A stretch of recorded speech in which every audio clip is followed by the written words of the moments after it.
Bonjour tout le monde. Je vais vous donner les chiffres au niveau d'Ontario. On est rendu à 904 de plus depuis le jour précédent. Ça fait 3 jours de fil au moins qu'on a à peu près 900 d'augmentation des cas. Ceci est très bon si on compare il y a à peu près un mois et demi qu'on avait 4000. Donc, on voit de la bonne direction. Toujours les bureaux de santé de Toronto mènent au niveau des cas. On voit aussi que dans tous les chiffres au niveau d'hospitalisation, flambée à travers l'Ontario, que tous les chiffres vont dans la bonne direction. Donc, ça, c'est des bonnes nouvelles pour nous. En effet, nos statistiques locales sont pareilles. Si on voit ce que nous avons ajouté cette fin de semaine, nous avons ajouté depuis vraiment les 3 jours, en effet, depuis vendredi, nous avons ajouté 20 cas. 6 à Prescott Russell, 10 à SDNG et 4 à Cornwall. Donc, ça, c'est des bons chiffres pour 3 jours. On voit sur nos cartes qu'on voit plus en plus en diminuant. Voilà, il y a quelques régions qui ont à peine 1 ou 0 cas actifs dans notre région. Nous voyons au niveau de la moyenne mobile qu'on a toujours dans zone orange qui a commencé aujourd'hui. Aujourd'hui, bien entendu, que le mandat de rester chez vous est enlevé. Par contre, j'espère que tout le monde reste à la maison, sauf pour des fins essentielles. On tombe dans la zone orange clairement d'ici aujourd'hui on va voir, j'espère que ça va continuer comme ça dorénavant, parce qu'on a maintenant les variantes du virus qui sont inquiétants. Nous avons 320 déjà en Ontario et on trouve qu'une fois que ça commence avec une, ça se propage très, très vite. Donc, c'est pour ça qu'il faut toujours maintenir nos 6 pieds de distance, les masques, etc. Parce qu'on a peur qu'une fois que ça pointe une cas, ça va très vite. Donc, c'est pour ça qu'on veut l'éviter. Au niveau des hospitalisations, on peut voir qu'on est rendu à 16. La plupart sont à Cornwall, incluant une aux soins intensifs. Nous avons ajouté une décès, tragiquement. C'est une patiente qui était palliative de maison de longue durée Lancaster, qui est décédée à l'hôpital. Au niveau des flambées, on a toujours des flambées en diminuant, ceci, c'est des bonnes nouvelles pour nous. Au niveau des écoles, nous avons 5 cas dans 4 écoles séparées. Et au niveau des flambées, je vais juste fermer ça. Au niveau des flambées, nous avons plusieurs qui étaient déclarés finis depuis quelques jours, incluant celui à Akwesasne. Lancaster aussi a été déclaré fini. Aussi Glenstoredon Lodge, Pinecrest aussi. La maison de retraite à Akwesasne aussi. Place Rideau aussi a été déclarée finie. Nous avons ajouté quelques-unes la fin de semaine, mais c'était plutôt les employés qui étaient positifs, aucun résident. On reste toujours avec Woodland qui est encore enflambé, avec 40 total positifs. 13 sont actifs. Au niveau des résidents, nous avons 14 qui étaient positifs au niveau des employés, donc 6 sont actifs. Toujours, on fait le support. On est en train de faire, on a fait une deuxième ronde des tests le 15, soit hier. Au niveau de Riverview Manor, c'est la même chose. On a encore des flambées, mais on a un cas actif sur les 19 positifs au niveau des résidents. Et nous avons un cas actif sur 8 employés qui étaient initialement positifs. Et encore, on continue avec toutes les procédures de flambée, etc. Donc, on tombe maintenant au niveau des vaccins. Ça, c'est les bonnes nouvelles. Donc, on a des bonnes nouvelles avec nos chiffres qui commencent à diminuer aussi. On a encore des patients hospitalisés, mais bien entendu, beaucoup, ça va en diminuant. Donc, on est toujours dans une pandémie. On est toujours dans une zone de restrictif orange. C'est très important de continuer et ne pas lâcher parce que la variante est là. C'est une menace, c'est une nouvelle menace qu'on devrait vraiment être au courant de ça et continuer avec toutes les procédures. Restez chez vous le plus possible. Sortez seulement pour des fins essentielles. Donc, au niveau des vaccins, je veux clarifier une chose parce qu'il y avait des personnes qui me demandaient au niveau des chiffres, parce que des fois, je dis, oui, on va recevoir à peu près 1000, 1100 doses, etc. C'est parce que je veux expliquer, chaque boîte contient 195 viales et initialement, il y avait 5 doses par viale, donc ça fait 975 doses. Mais on peut tirer 6 par chaque viale. Donc, si on aurait 6 dans les 195 viales, on aurait 1170. Donc, mais on peut pas tirer 6 dans chaque viale, à peu près 80 initialement. On n'avait pas le taux, on n'avait pas le sirène approprié. Donc, c'est pour ça que je dis toujours 1100. Donc, on a reçu jusqu'à date 3 boîtes, donc à peu près 3000 doses, si vous voulez, parce qu'initialement, on n'avait pas le tour au niveau de. On n'était pas habitué pour tirer la 6e dose. Et nous avons reçu 200 de Moderna. Donc, ceci qui est dans le site web, sont ceux qui représentent les doses que nous avons données. Nous allons recevoir 3000. 3 tracés, 3 boîtes, si vous voulez, donc à peu près 3300 cette semaine. En effet, à cause du tempête de neige, ça va arriver le jeudi. On l'attendait soit aujourd'hui ou demain, mais ça va arriver jeudi. La semaine prochaine, on va recevoir 4 et la semaine après, on va recevoir 3. Donc, on va avoir au moins 10 000 doses dans les prochaines 3 semaines, qu'il y a des bonnes nouvelles.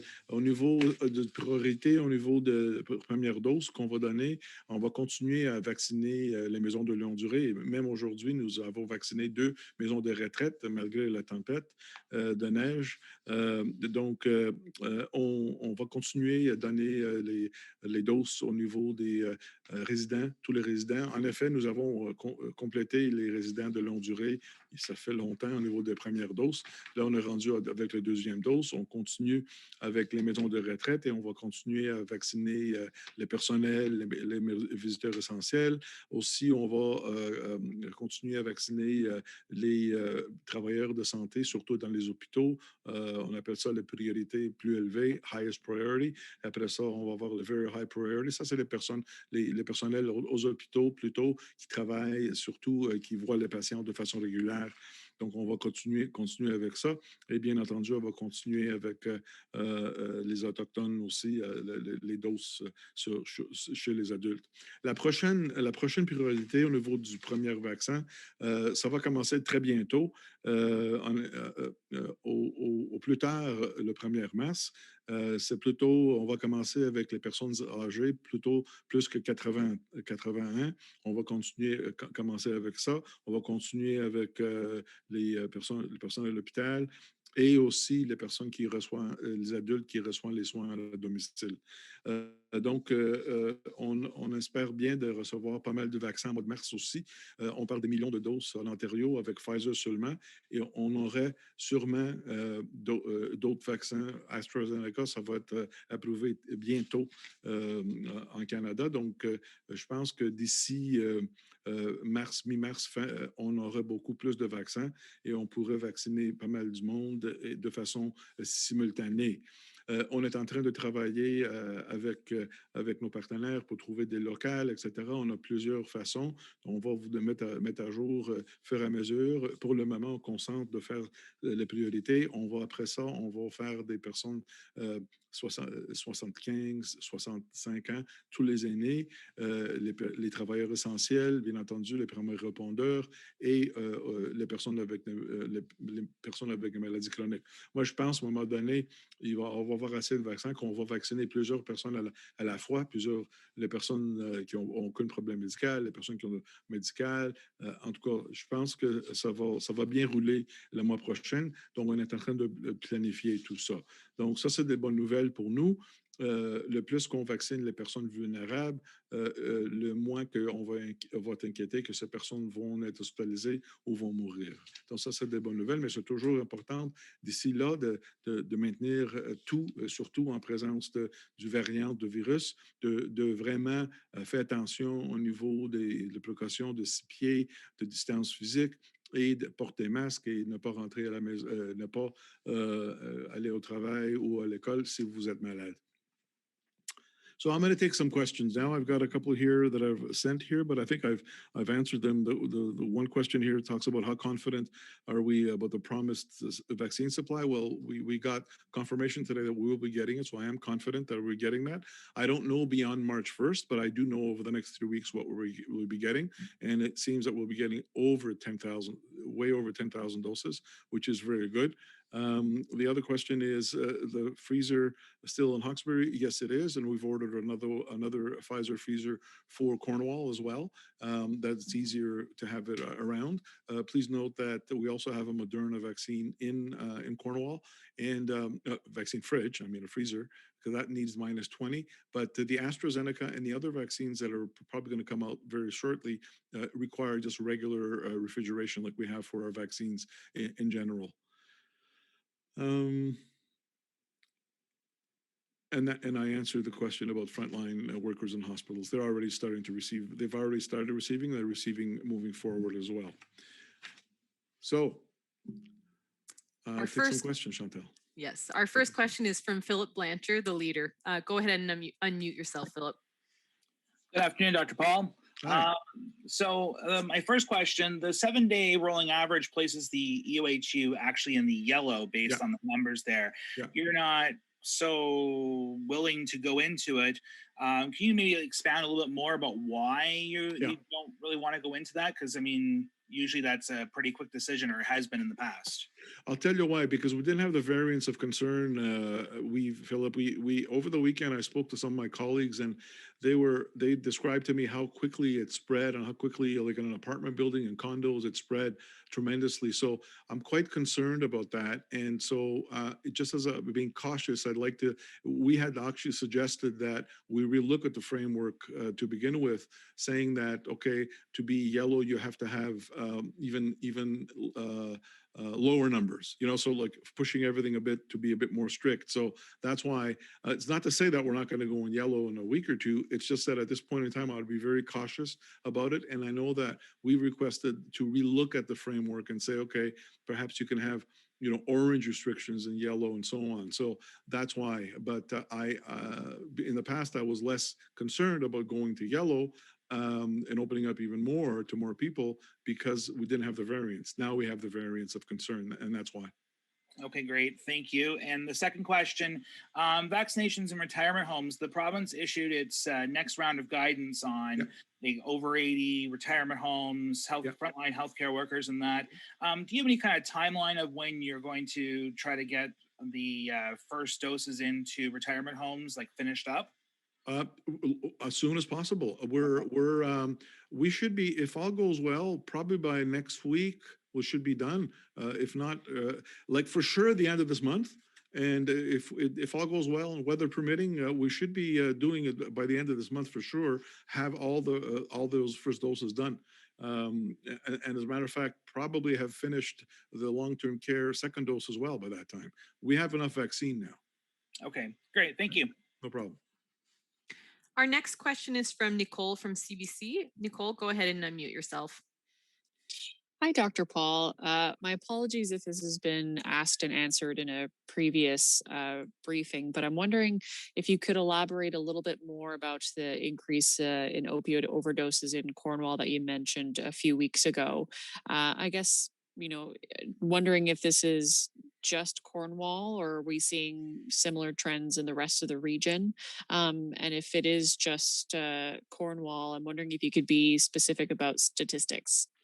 Unfortunately, I don't have. I presented the statistics last week. I don't have them off the top of my head. I put my sheet away. But I can tell you that it was a reflection of we take statistics from all four of our hospitals, and it's cumulative. The numbers that we have, so we're seeing it across the area, most markedly in Hawkesbury and Cornwall, mostly, and I can tell you that just off the top of my head, just for comparison, in 2020. we had in 2019, sorry, there were less than I think 39 total admission visits to hospital for opioids, and between January and August of 2020, there were 40, and by the end of the year there were about 80 total. So we had more than double the total of the previous year across our hospitals, predominantly, like I said, mostly in the Hawkesbury and Cornwall hospitals.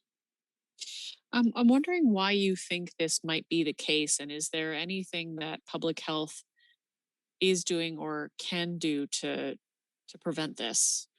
One of the things that we've been seeing is that with the pandemic, there's been a struggle to get illegal supply into the area because of border closures and those type of things, and we've been seeing more and more laced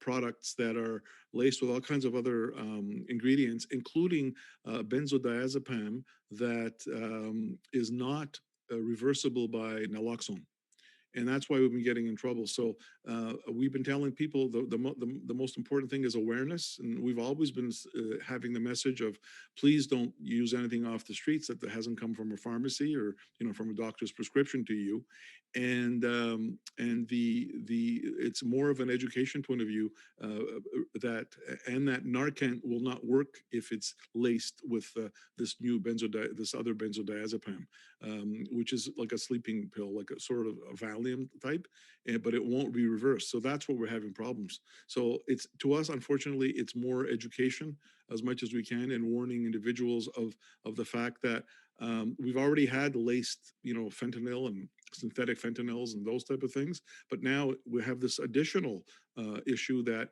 Narcan and naloxone will not reverse. Thank you. And if I wanted to get a hold of those specifics, could I just send Just the send me media line just an email. Yeah, yeah. Okay, thank you so much. Our next question comes from Nelson Zandbergen from Nation Valley News. Go ahead, Nelson. Oh, hi, Doctor. Hi. I was wondering about the downward trend in cases, not just here, but in the United States as well. The curve is remarkably similar, including in some places where they have not followed the type of protocols that we have followed. Would you say there's more to this virus, or we still have much to learn about this virus as much as we think we know? Yeah, I agree. I don't know where they are. Is it temperature? Is it humidity? I don't know. There's a lot of other things that we're not sure about. But I'm not sure if the vaccine has an effect, but they've only vaccinated like I think 15 million people in the States. So I don't think it's a big proportion. So I can't attribute it to that either. Is it warm weather? Is it southern populations? I'm not sure what the actual trend is, but yes, it is going down. And these viruses work that way. They go up and they go down. They go up and they go down, and we can't really predict them. And then this is a newer virus, so we can't even predict them. The prediction factor is even more difficult. Let's put it that way. Right. I just had another question. Yeah. When will 80-year-olds and older people get the call to attend vaccination centers? Not necessarily in retirement homes, I mean just people in the community who are 80 and older. Well, that's very important. As soon as we can. I can tell you that as soon as we can, we're planning for it right now. We're told, by the end of the month for sure. I'm trying to do it as soon as we can because we need to go and vaccinate them. But if I can get away with vaccinating them simultaneously, we will. We're working now to identify where they are, identify with municipalities how to get the message out to them. And I want people to know that if an individual is homebound and can't travel or can't go to their clinics, we'll go to them. Thank you, Doctor. No problem. La prochaine question provient de Denis Babin, Radio-Canada. Allez-y, Denis. Bonjour, Dr. Romuliotis. Vous venez d'aborder la question à propos des indicateurs de santé publique là, qui sont favorables, faisant en sorte que l'on pourrait bientôt se retrouver dans la zone jaune. Expliquez-nous pourquoi il faut quand même demeurer vigilant, pourquoi vous n'êtes pas pressé de changer de couleur trop vite. Merci, Denis. En effet, oui, si on voit les chiffres et les indications, on va vers le jaune. Il y a deux facteurs. Premièrement, on voudrait voir une tendance sur deux semaines pour être sûr qu'on rentre là. Mais deuxièmement, c'est parce que nous avons des variantes, en anglais, on appelle variants of concern, les variantes de mutation de virus. On a 3 sortes en Ontario, en effet. Et on a eu des flambées dans des maisons, dans les appartements, dans des condos à Peel et North Bay aussi. On voit un cas devient 30 vite, vite, vite. Ça se propage très vite. Donc, nous, on est en train de travailler avec le ministère pour dire peut-être on devrait avoir les mesures plus strictes pour changer les zones. Disons, d'avoir des restrictions un peu plus dans chaque zone. Donc, je n'ai pas hâte de sortir d'Orange présentement, étant donné qu'on vient d'être là aujourd'hui. À peine qu'on ouvre Orange aujourd'hui, mais plutôt c'est parce que je suis très inquiété au niveau de la présence des variantes qu'on voit. Et je pense qu'à un moment donné, on les a à Ottawa. C'est juste le temps qu'on aurait ça ici. Donc, c'est pour ça que je veux être très vigilante et très prudent. Et de façon provinciale, nous avons recommandé même de revoir les couleurs et les indicateurs de chaque pour les mettre un peu plus stricts, même dans le jaune et orange. Et à l'heure actuelle, vous êtes en mesure de confirmer qu'il n'y a aucun nouveau variant qui a été détecté dans la région encore, là? Pour le moment, on n'a aucune confirmation qu'on a détectée, mais je pense que à un moment donné, peut-être on va le trouver parce que c'est ça qu'on voit dans les autres pays. Ça commence, et puis après ça, on le voit partout. Merci beaucoup. Pas de problème. Those were all the questions from the chat box. Do those joining us by phone have any questions? You can use *6 to unmute yourself. Ceux qui se joignent à nous par téléphone peuvent désactiver le mode silencieux en appuyant les touches, mon Dieu, en appuyant *6. Bill Kingston from Cornwall Newswatch. Can you hear me okay, Dr. Paul? Yeah, Bill, I can hear you. Yes, I just wanted to ask you, you went to great lengths to talk about the doses in vials and the number of doses being drawn from vials, and you referenced a little bit about the media scrutinize on this. Can you expand a little bit about what your concerns are? Are there any allegations out there of people that are queue jumping for vaccines locally, or is there conspiracy theorists that are accusing you of putting vaccines to people that shouldn't be getting them? No, not at all. It's just that I've had some questions by people saying you're not being specific when you're saying, when I say about 1,100. That's all it is. Okay. I just wanted to clarify it because I wanted people to understand that although now they're telling us, like when we're receiving a tray, they're saying, yeah, you're receiving 1,170 doses. But it's not guaranteed that we're able to get them. We're probably successful at 80%, so it's about 1,100.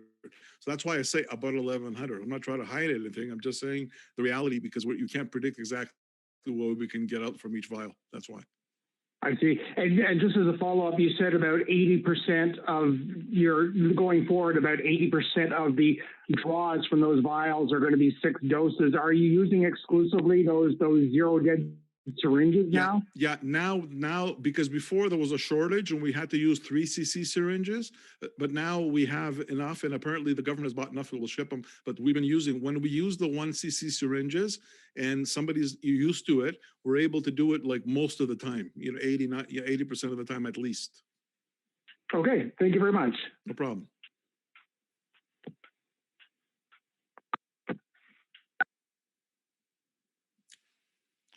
Any other questions from those on the phone? D'autres questions pour ceux qui se joignent par téléphone? I think that's all, Dr. Paul. Thank you very much. Merci tout le monde.